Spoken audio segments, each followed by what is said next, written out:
Hi, so after some years of testing and experimenting with tenor mouthpieces and tenor instruments, today we're going to do something a little different and try out, what is this? 7 different bass trombone mouthpieces on 2 bass trombones. A little bit of an introduction for the instruments. First, we have this old Minick Conn 62H, a very classic style. Larry Minick has his own name on it, his own customized lead pipe, and he converted it from a dependent horn to an independent valve system. And it also has tuning and slide. This is a type of instrument that's used a lot in Britain and is used a lot in the film industry as kind of a great example of old style bass trombone. And to contrast that, we have this Edwards with dual dependent Rotax valves, which is a very nice modern instrument. Really free blowing through the valves, and the dependent setup's kind of neat. Yeah, so we'll see how these different mouthpieces feel on these 2 horns. Let's do a quick introduction to the mouthpiece lineup as well. We have 4 mouthpieces from Mercer and Barker. First, we have the 2GBT. This is called the Phoenix. And then we also have the 2G. This is the Fumeaux model for Lionel Fumeaux. Apologies if I pronounced that wrong. We'll get to the other 2 in a second, but we also have my Shires Vintage 1 1/4 G, which is the mouthpiece I primarily use on my Conn. We have a brand new to me mouthpiece. This is a Momo 59W with a star on it, which I believe is some sort of heat or cold treatment. It's a temperature treatment to the mouthpiece. It's a small boutique atelier in Japan that makes some cool mouthpieces. We also have a Griego GP6, which I have found usually goes really well with the more modernized Edwards. And then for the final 2, Mercer and Barker, we have the 1BT, the Beast. This is the big one. And we also have a 1.1. This is the larger of the Fumeaux models. Fumeaux? Sorry. Not great with names. So let's test out the vintage horn first. We are going to be playing 16 or so bars of the Sash concertino, and then about 5 bars of Einhaldenleben after rehearsal 54, just to get a feel for those loud medium low notes.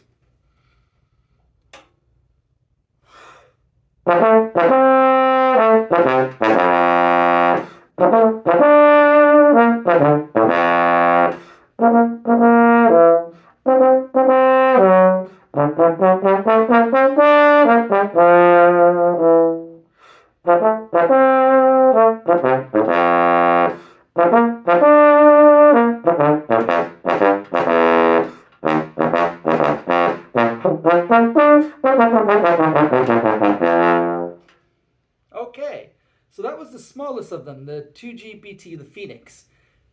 It feels, the Mercer and Barker lines feel very comfortable in the chops, that's for sure. But it felt like maybe some of the notes were getting away from me just a little bit in that. I almost felt like I wanted a little bit more space. This would be about the smallest I think I could go for a bass. Let's try a couple of bars of Einhaldenleben.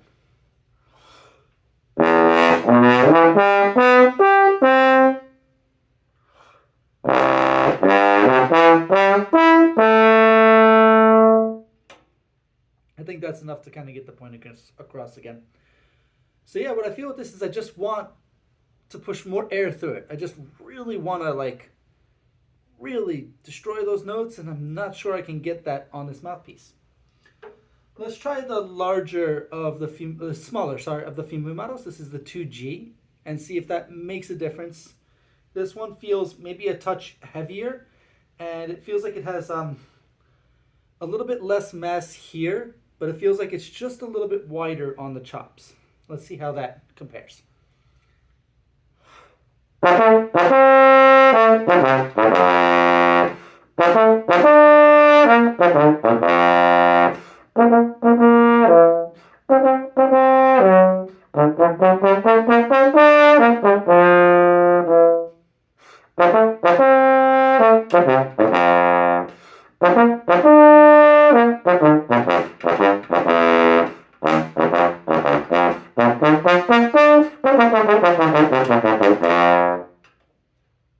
So, first impression is that the extra width let me feel like I was driving the bus a little bit more, but something about the sound felt just a touch hollow for what I'm looking for. Let me see how the Strauss feels on it and see if I can draw any more conclusions.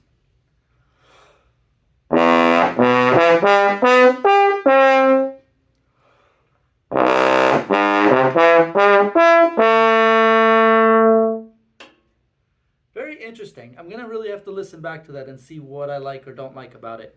From behind the bell, it felt just maybe a touch hollow. Let's move on. This is a Shires Vintage 1G. This is my usual mouthpiece for this horn, so it should be a pretty good baseline of comparison, even though I'm doing it third.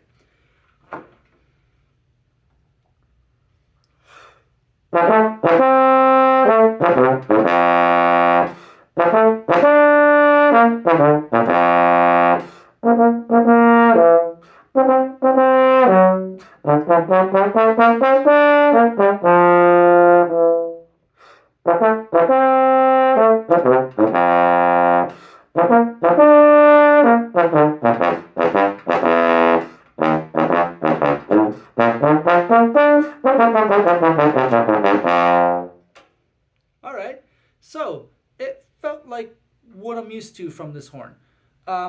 It felt pretty centered, pretty round, pretty average overall in a good way. Like it just feels like it does a lot of things good. I feel like I was missing a little bit of the excitement from behind the bell, and maybe a little bit less sound than the Mercer and Barker mouthpieces in feedback terms. Let's see how it does on the Strauss.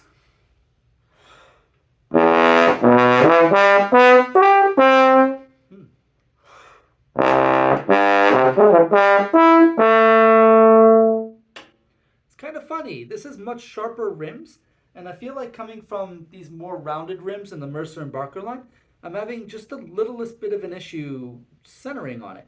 So we're just going to keep moving on, even though I missed a couple of notes, because maybe something about the mouthpiece in comparison made me miss a couple of notes. Next up, we have this Momo 59W Star for the treatment. Interesting company from Japan that I hadn't really heard of until maybe about a half a year ago. But since then, I've tried a couple of their mouthpieces, the 59 and 60 on bass, 60's on loan to a student, and the 52E and 52DW on tenor trombone. The 52DW has actually been a super interesting mouthpiece for orchestral style playing for tenor, but that's a whole different video. All right, so let's try out the concertino and the Strauss on this Momo mouthpiece.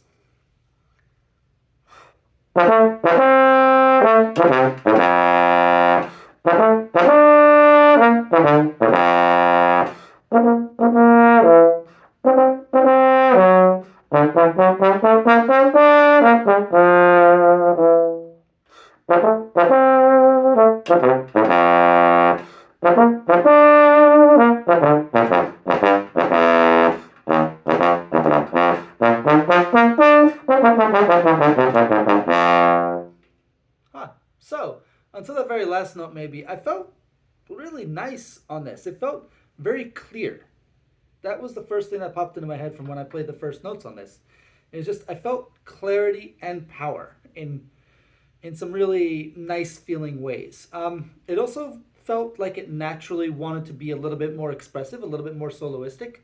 And I kind of like that in my own playing. So, like, that's what I like to do. So, who knows? Maybe we have a contender for new bass mouthpiece on this horn. Let's try some Strauss.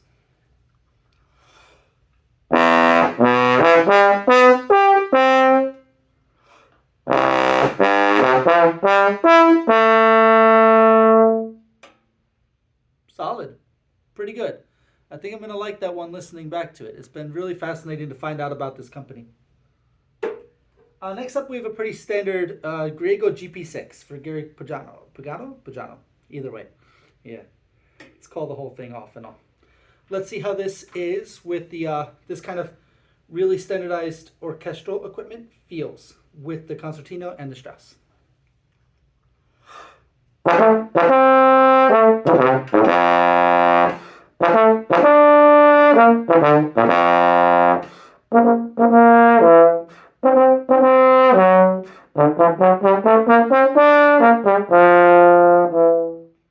All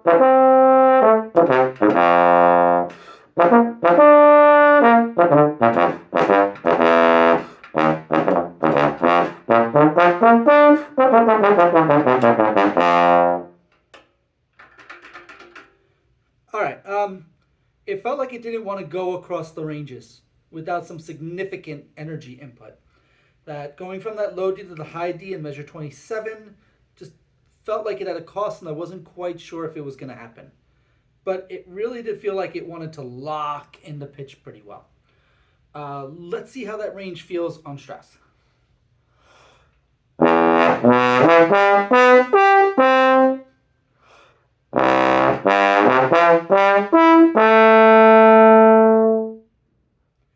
It's good. It feels punchy and strong. I'm a little bit wary of the fact that some notes felt like I had to focus extra hard on the range in the Strauss after feeling the concertina, but when I focused extra hard, it kind of worked for me, which was nice. Next up, we have the Mercer and Barker B1 BT, which is the beast. Yeah, big mouthpiece. It's definitely bigger than almost anything I've ever played on bass trombone. Let's dive in and see how it feels.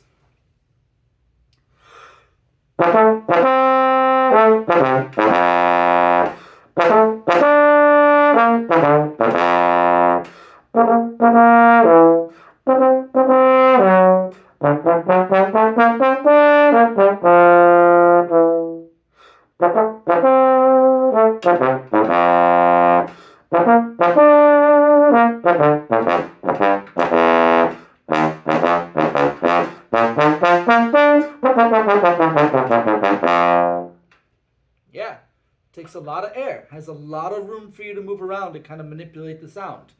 It also felt like it wanted to lean towards vibrato and expressive playing, which I like again. But wow, does this feel big? It feels like almost as big as anything I've played outside of tuba mouthpieces. Let's try some Strauss.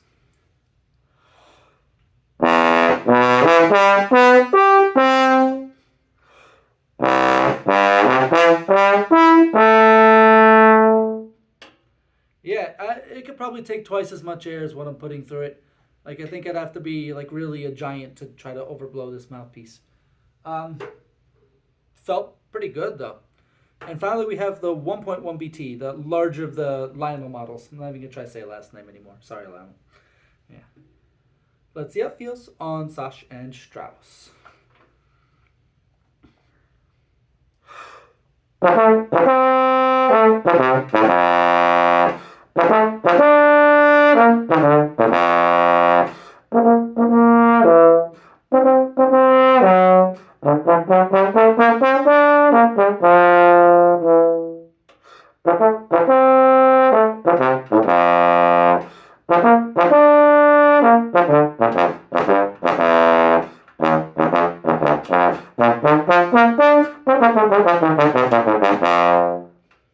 Okay.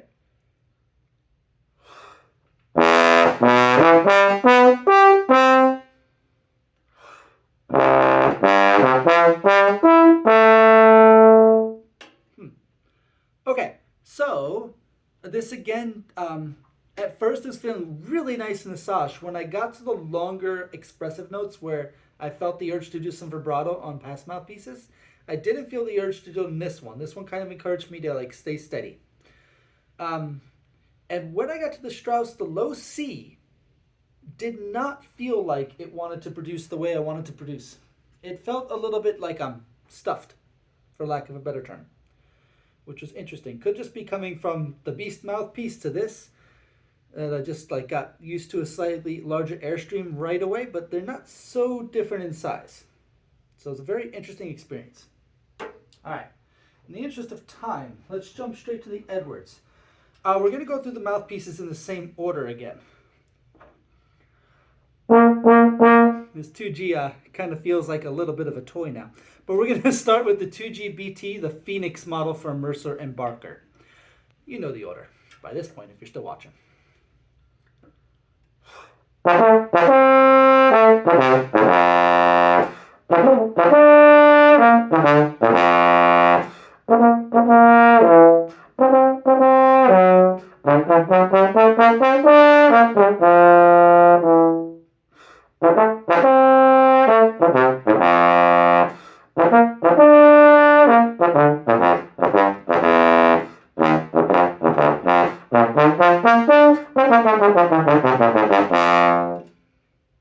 Feels a little bit flatter than the other horn. Could be the mouthpiece, but I'm just going to kick in just a little bit, just in case.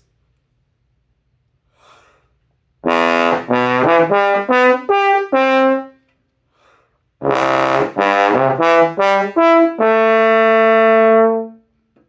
right. For the smaller mouthpiece, it felt better on the Strauss than it did on the Sash.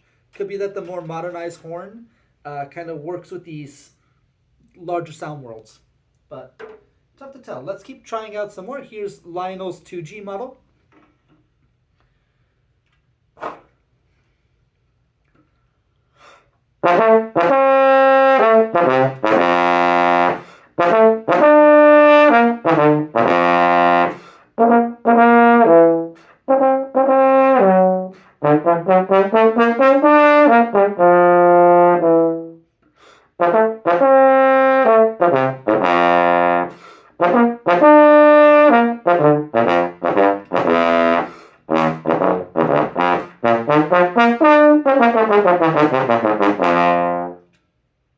Felt a little trickier to center. The mouthpiece, again, maybe coming from the other mouthpieces, felt a little bit small, a little bit constrained. But I remember feeling that a little bit with the Conn as well. So it could just be it's not the fit for me. But if you like tighter mouthpieces, I think this could be a good one. Let's do some Strauss on it. I'm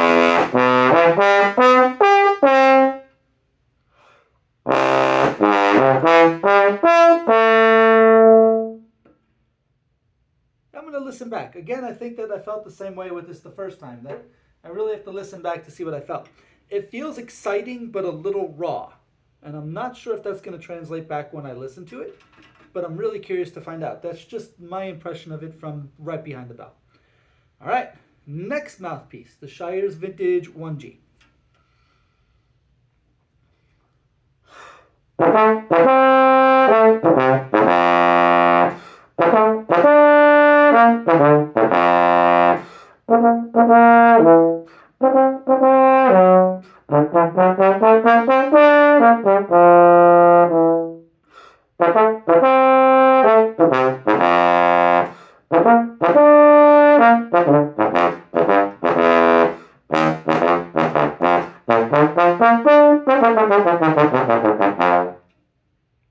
Okay, so this felt a little on the flat side to me, and maybe for the first time since I played any of these mouthpieces, I found myself, see, I'm trying to put it down already, and that kind of goes to the point I was about to make. I found myself mentally checking out a little bit, which I haven't felt yet with any of the other mouthpieces.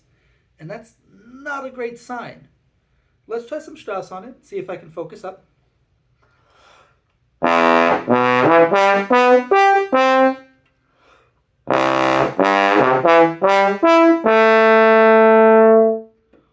it's tough to hold that last note coming from the low C. A little better, but again, even the fact that I started to lose focus, it tells me something about the mouthpiece I'm playing on.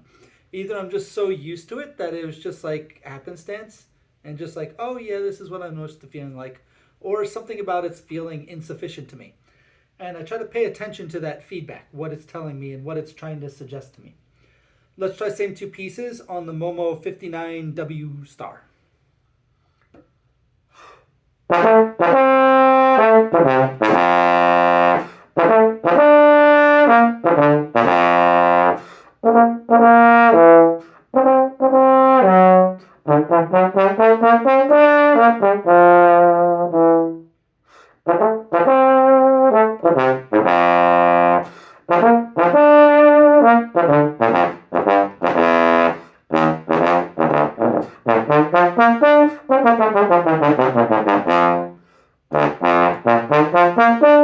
Yep, sorry, second valve didn't go far enough down, which might want to adjust that a little bit. I did not feel myself checking out on that one. I kind of liked again how it felt like it was leading me to an expressive place.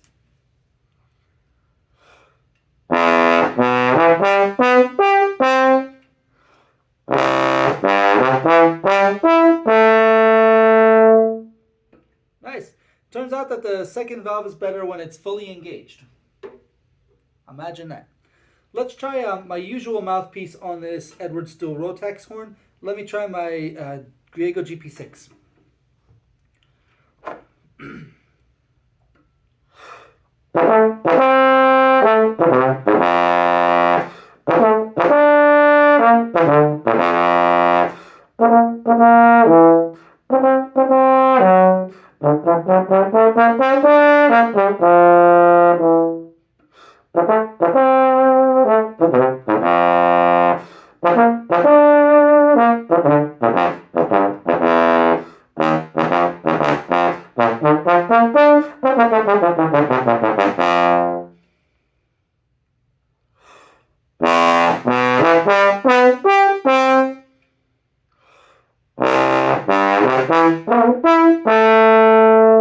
Oh, the Strauss is feeling so good until I biffed that E. Alright. So it goes. Notes happen. That felt extremely good when I started the Strauss. In fact, I got so excited by it, I think that's why I missed the note. On the Sash, it felt a little too big. Like, it felt like the notes didn't want to center quite as well, and I almost started to get some like burr on the sound, which is usually what happens when like my chops aren't quite engaging in a strong enough way inside the mouthpiece. That was an interesting feel. All right, Mercer and Barker, the Beast. Let's try that one. It's fun to say it in that voice.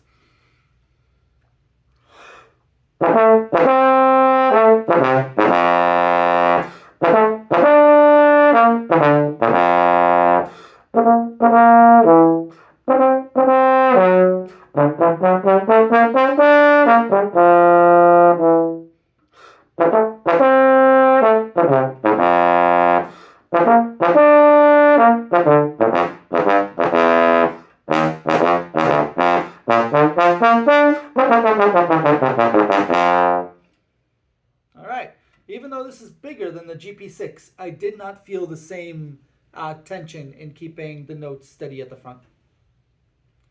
In fact, this felt surprisingly good.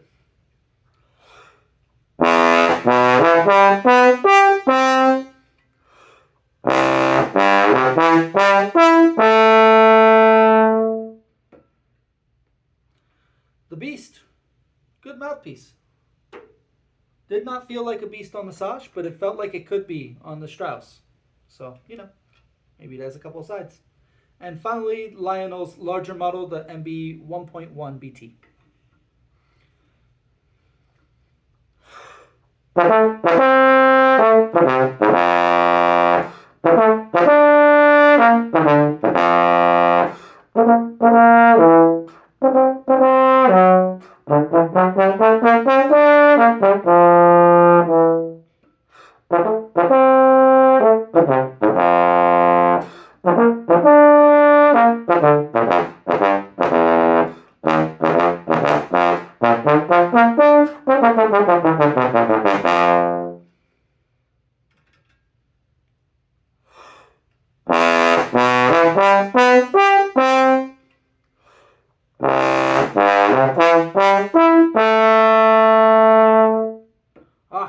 All right.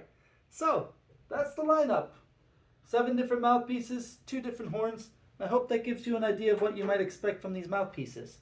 For my own purposes, the Momo 59 and the Beast, to me, stuck out as being mouthpieces I want to do some more research into and find out more about. And I was kind of let down a little bit by the Shires and the Griego that I normally use. Could just be the excitement, like the honeymoon period of new mouthpieces, but again, I'm going to do some more research on it and find out what I like about them and why. And making this video was the first step in it. So I hope you've had a chance to learn something and maybe enjoy a couple of bars of music along the way. Thanks.